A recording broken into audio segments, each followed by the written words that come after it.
Okay, the minor pentatonic or the blues scale, very closely related, and we'll talk about that in a minute, get used a lot in country music. They really do.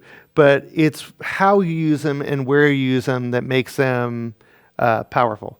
So we're in the key of G. We're going to pick a G minor pentatonic. And this is going to give us a bluesy scale. We don't want to be playing the scale all the time, but we do want to have it as a color or kind of a tool in our toolbox. So it differs a lot from the major pentatonic scale. We still start on the root, obviously, but then we go up a minor third for a flat 3. Remember, it's minor.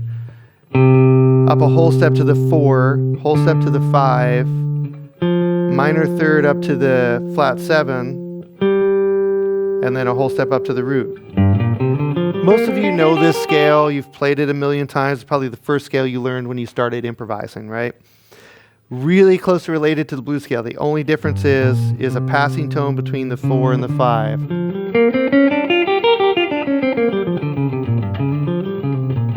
Now it's a blues scale. Okay. So now we know it. I've written that out in 5 positions for you, so you have that. But how do you use it? So the way I use a scale and think about using this scale is kind of this. I think of singers a lot when I think of this scale. And I think about a singer delivering a lyric or delivering a phrase and making very clear, the phrasing very clear, maybe the voice is very clear, sweet, very dynamic.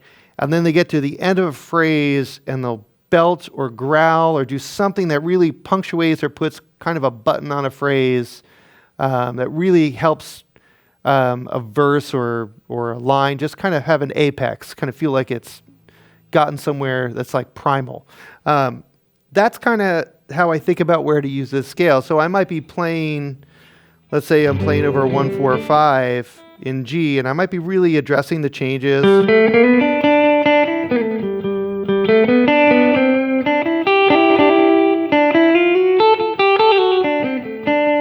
And at the end of a phrase, I might use a minor pentatonic there. And it just kind of gives a different color and it wraps up a phrase really nice. Again, it comes down to opposites. It's like balancing cerebral and primal, which is a cool thing to do. That's 2 different ways to engage a listener.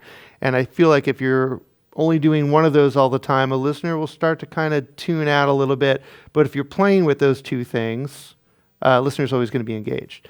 So that's how you'd use it. Those are, try using it anywhere, obviously. That's where I like to use it often when I'm playing country music.